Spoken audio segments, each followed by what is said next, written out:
नमस्कार, हरे कृष्णा. आज आपण अर्धा किलो बेसनचे लाडू तूप आणि साखरेच्या अचूक प्रमाणासहित कसे बनवायचे ते पाहणार आहोत. आणि मस्त मऊसूत अगदी तोंडात टाकताच विरघळणारे लाडू बनवण्यासाठी लागणाऱ्या अशा उपयुक्त आणि महत्त्वाच्या टिप्स व्हिडिओमध्ये सांगणार आहे. जसं की कमीत कमी तूप वापरून बेसन भाजण्याची खास पद्धत, लाडू टाळूला चिकटू नये म्हणून काय करावे, किंवा लाडू बिघडले जसं की तूप जास्त झालं किंवा कमी झालं तर काय करावे, याबाबतची सविस्तर माहिती व्हिडिओमध्ये मी शेअर करणार आहे. त्यामुळे व्हिडिओ नक्की पूर्ण पहा. Tip number 1. बेसन लाडूसाठी डाळ दळायला देण्यापूर्वी ती एका फडक्याने स्वच्छ पुसून घ्यायची आणि 10 ते 15 मिनिटांसाठी मंद गॅसवरती छान खमंग अशी भाजून घ्यायची. ही भाजलेली डाळ नंतर थंड झाल्यावरती गिरणीवरून रवाळ म्हणजे थोडीशी जाडसर अशी दळून आणायची. असं केल्यामुळे नंतर बेसन पीठ भाजताना तूप कमी लागतं आणि वेळही कमी लागतो. दुसरी महत्त्वाची टीप म्हणजे बेसन लाडूसाठी पीठ घेताना थोडंसं जाडसर रवाळ असंच पीठ वापरायचं. इकडे मी बहरीनला राहते, त्यामुळे इकडे घरघंटी किंवा गिरणी नसल्यामुळे मी विकतचं जे पीठ मिळतं तेच वापरत आहे. तर इथे मी आता अर्धा किलो पीठ घेतलेलं आहे बरोबर. तिसरी टीप अशी आहे की पीठ विकतचं असो किंवा दळून आणलेलं असो, बेसन लाडू करण्यापूर्वी ते पीठ एकदा चाळून जरूर घ्यावे, कारण त्यामध्ये जर काही कचरा असेल किंवा त्याच्या गुठळ्या असतात त्या मोडल्या जातात. त्यामुळे नंतर बेसन पीठ भाजताना आपल्याला त्रास होत नाही. चौथी टीप अशी आहे की बेसन पीठ हे नेहमी मोजून घ्यावे. इथे मी आता या वाटीने मोजून घेते. तुम्ही वाटीने किंवा ग्लासने कशानेही ते मोजून घेऊ शकता. पण मोजून घेतल्यामुळे आपल्याला पिठी साखर आणि तुपाचा अंदाज नंतर बरोबर घेता येतो. त्यामुळे असं गच्च मी आता हे वाटीने बघा गच्च असं भरून पीठ घेतलेलं आहे. तर अर्धा किलोचं जे हे पीठ आहे तर बरोबर हे 4 वाट्या असं पीठ बसतं. Tip number 5.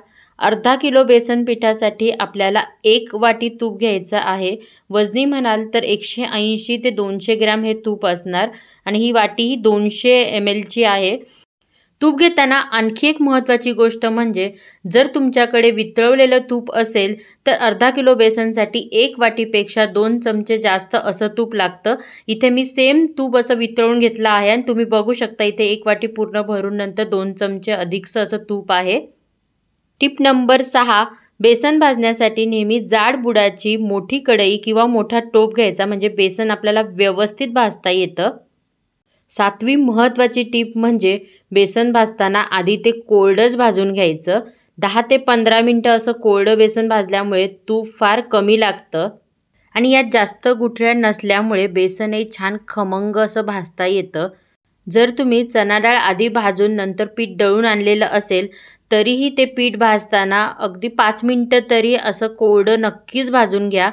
Tip number 8. बेसन भाजताना नेहमी मंद गॅसवरच भाजायचं. कधीही कुठेही गॅस मोठा करायचा नाही. तर या ठिकाणी आता 15 मिनिट झाले आहेत आणि तुम्ही बघू शकता बेसनचा हलकासा रंग बदललेला आहे. तर यामध्ये आता हे थोडं थोडं तूप घालून आपण हे चांगलं परतून घ्यायचं आहे.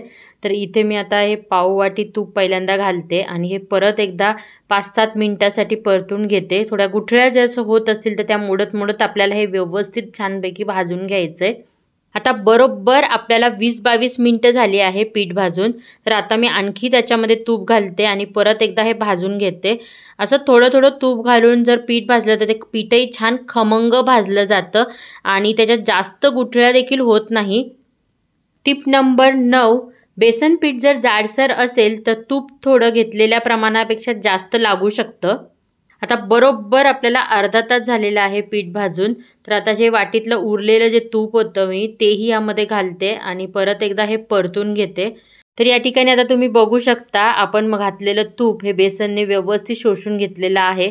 यापुढे आणखी 10-12 मिनटं आपल्याला हे बेसन पीठ परतायचं आहे आणि त्यानंतर हळूहळू मग याला तूप सुटायला पुन्हा सुरुवात होणार. Tip number 10. जर बेसन पीठ खूप बारीक असेल तर त्या लाडूला थोडंसं रवाळ टेक्स्चर येण्यासाठी आपण त्यामध्ये थोडासा रवा घालायचा. तर इथे मी बारीक बेसन वापरलं होतं त्यामुळे मी 2 चमचे बारीक रवा वापरला आहे आणि इथे मी कच्चाच रवा वापरला आहे. त्यामुळे तो रवा आपल्याला बरोबर 30-35 मिनटं हे बेसन भाजून झाल्यानंतर घालायचा. रवा घातल्यानंतर हे जे आपलं बाकी आणखी थोडं तूप उरलं होतं त्यातला 1 चमचा मी तूप यामध्ये घालते. बाकीच्या तूपमध्ये मी ड्रायफ्रूट्स नंतर भाजून घेणार आहे त्यामुळे ते बाजूला ठेवते. आणि आणखी 10 मिनिटं हे पीठ आपल्याला अजून भाजून घ्यायचं आहे. म्हणजे टोटल मला हे बेसन पीठ भाजायला 45 मिनिटं लागली आहे. समजा जर तुम्ही चणा डाळ आधी भाजून घेऊन मग दळून आणलेलं पीठ असेल तर साधारणतः 25 ते 30 मिनिटं लागतात पीठ भाजायला. टिप नंबर 11, आपलं पीठ हे व्यवस्थित भाजलं गेलंय हे कसं काय ओळखायचंय? तर ह्या पिठाचा असा एक गोळा तयार व्हायला सुरुवात झाली की समजायचं की आपलं पीठ भाजलं गेलंय. दुसरी गोष्ट म्हणजे ह्या पिठापासून तूप सुटायला सुरुवात होते. तर इथे मी तुम्हाला जवळून थोडं दाखवते की तूप सुटायला सुरुवात झाली आहे या पिठाला. इवन या चमच्याला सुद्धा इथे असं तूप लागलेलं आहे. म्हणजे समजायचं की आपलं पीठ आता हे झालंच आहे. बेसन पीठ छान भाजलं की पूर्ण घरामध्ये छानपैकी एक मस्तपैकी खमंग असा वास यायला सुरुवात होते.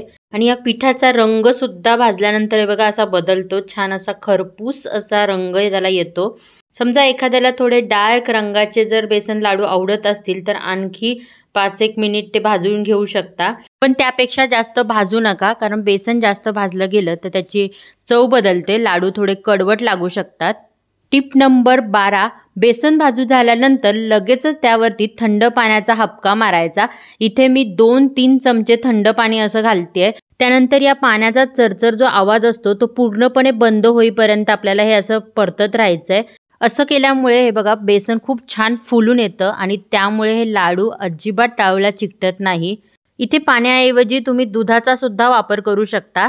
तर इथे आता पाण्याचा चरचर आवाज पूर्णपणे बंद झाला आहे. तर मी गॅस आता बंद करते. टिप नंबर 13, गॅस बंद केल्यानंतरही आपली कढई किंवा हे भांडं गरम असतं, त्यामुळे ते सतत ढवळत राहायचं, नाहीतर मग ते बेसन पीठ खाली लागतं. टिप नंबर 14, बरेच जणांना असं वाटतं की बेसन भाजून झाल्यानंतर इथे भरपूर असा तुपाचा तवंग आला पाहिजे म्हणजेच बेसन भाजलं गेलं असं समजतात. पण असं काही नाही आहे. जसं जसं आता हे थोडं थोडं थंड होत जाईल बेसन ना, तसं त्याच्यावरती तुपाचा तवंग येतो. नाहीतर मग आपण काय करतो, तो तवंग आला नाही म्हणून आणखी तूप घालतो आणि नंतर मग ते लाडू आपले खूप तुपकट होतात. आणि तूप जास्त झाले तर लाडू चवीला तर छान लागतीलच, पण त्यांना छान असा गोल गरगरीत असा आकार देता येणार नाही, ते थोडे बसके बनतात. तर आता हे थोडं थंड झालं आहे आणि आता तुम्ही बघू शकता याच्यावरती तुपाचा तवंग यायला सुरुवात झाली आहे.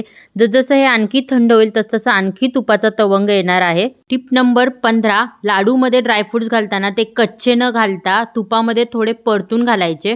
असं केल्यामुळे ड्रायफ्रूटचे गुणधर्म सुद्धा वाढतात आणि हे क्रंचीनेस सुद्धा येतो, त्यामुळे लाडू खाताना खूप छान लागतं. इथे मी जे आपलं 1 चमचा जे तूप उरलेलं होतं ना, त्या तुपामध्येच हे ड्रायफ्रूट्स परतून घेतले होते. तुम्ही यामध्ये आणखी तुम्हाला जर थोडासा क्रंचीनेस हवा असेल तर थोडा डिंकसुद्धा तुपामध्ये तळून यामध्ये घालू शकता. आता हे भाजलेलं बेसन पीठ पूर्णपणे थंड होण्यासाठी बाजूला ठेवायचं. मिश्रण आता पूर्णपणे थंड झालेलं आहे.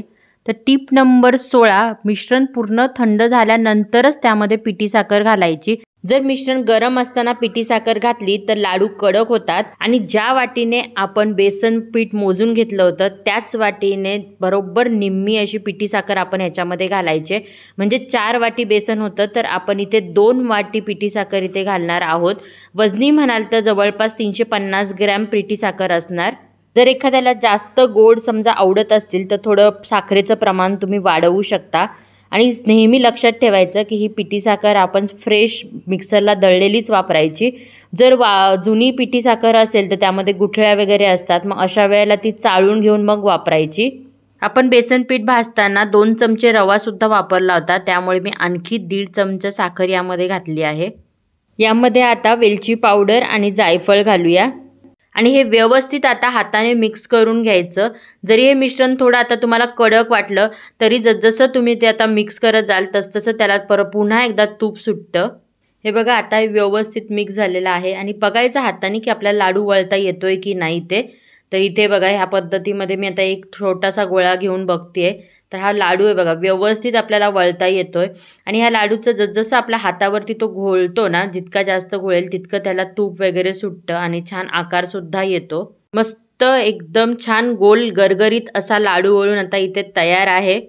टिप नंबर 17, समजा तुम्हाला हे मिश्रण थोडं कोरडं वाटत असेल किंवा हात दुखून येत असतील मिक्स करताना तर हे मिश्रण तुम्ही मिक्सरला फिरवून घेऊ शकता.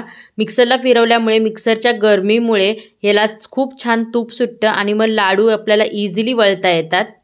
तर या ठिकाणी हे बघा तुम्ही बघू शकता मिक्सरला फिरवलेलं पीठ आणि हे मी हाताने मिक्स करत असलेलं पीठ यामध्ये फरक तुम्हाला इथे जाणवतोय. मिक्सरला फिरवलेल्या पिठाचे लाडू एकदम इझिली वळता येतात. त्याला तूपही खूप छान सुटलेलं असल्यामुळे ते बांधताना काही वेळ लागत नाही. हे बघा इथे मी एक लाडू हा तयार केलेला आहे. या 2 लाडूमध्ये तुम्ही फरक बघू शकता. थोडं चकाकीसुद्धा जास्त आलेली आहे त्या पिठाला. मात्र मिक्सरला फिरवताना एकदम जास्त फिरवायचं नाही, नाहीतर खूप जास्त तूप जर सुटलं तर मग लाडू असे बसके बनतात. त्यांना व्यवस्थित असा आकार देता येत नाही आणि त्याचं रवाळ टेक्स्चरसुद्धा राहत नाही. मी नेहमी काय करते की थोडंसं मिक्सरला फिरवून घेते आणि नंतर हे बाकीच्या मिश्रणाबरोबर मिक्स करून घेते. म्हणजे लाडूचं टेक्स्चरही तसंच राहतं आणि छानपैकी ते वळतासुद्धा येतात. टिप नंबर 18, मिश्रणामध्ये तूप कमी झाले तर तुम्ही कोमट करून तूप त्यामध्ये घालून लाडू वळू शकता. टिप नंबर 19, समजा मिश्रणामध्ये तूप जास्त झाले तर कोरडेच बेसन पीठ खमंग असे भाजून घ्यायचे आणि ते या मिश्रणामध्ये घालायचे. जेवढे एक्स्ट्राचे पीठ आपण घालणार त्याच्या निम्मी पिठी साखर घालून मग लाडू वळून घ्यायचे. पण मी व्हिडिओमध्ये जे प्रमाण सांगितले आहे ते प्रमाण जर तुम्ही वापरले तर तुमचे तूप कुठेही कमी किंवा जास्त अजिबात होणार नाही. एकदम परफेक्ट बेसन लाडू नक्कीच बनतील. तर या ठिकाणी माझे सर्व लाडू वळून तयार झाले आहे. अर्धा किलो बेसन पिठामध्ये जवळपास 30 असे मध्यम आकाराचे लाडू तयार होतात. तर सर्वात शेवटची टीप, पहिल्यांदा लाडू वळून झाल्यानंतर असे ते प्लेटमध्ये ठेवले तर ते थोडे खाली असे बसके होतात. त्यामुळे अर्धा पाऊण तासानंतर पुन्हा एकदा हे लाडू थोडे वळून घ्यायचे आणि या वेळेला मात्र जास्त वेळ घोळायचे नाही, नाहीतर पुन्हा त्याला तूप सुटतं आणि पुन्हा त्याचा आकार बिघडू शकतो. आदल्या दिवशी रात्री वळलेले लाडू दुसऱ्या दिवशी सकाळी हे बघा बघू शकता मस्त मऊ असं आहे. मी लाडू आता तोडून दाखवलाय. छान रवाळ असं टेक्स्चर आलंय. कुठेही तूप जास्त किंवा कमी झालेलं नाहीये. एकदम परफेक्ट आणि छान चवीला सुद्धा हे लाडू लागतात. तर तुम्ही या दिवाळीला नक्की अशा पद्धतीने बेसन लाडू करून पहा आणि तुमच्या प्रतिक्रिया मला कमेंटमध्ये जरूर कळवा. पुन्हा भेटू नवीन व्हिडिओ नवीन रेसिपी सोबत. तोपर्यंत स्वस्त राहा, सात्विक खा. धन्यवाद. हरे कृष्णा.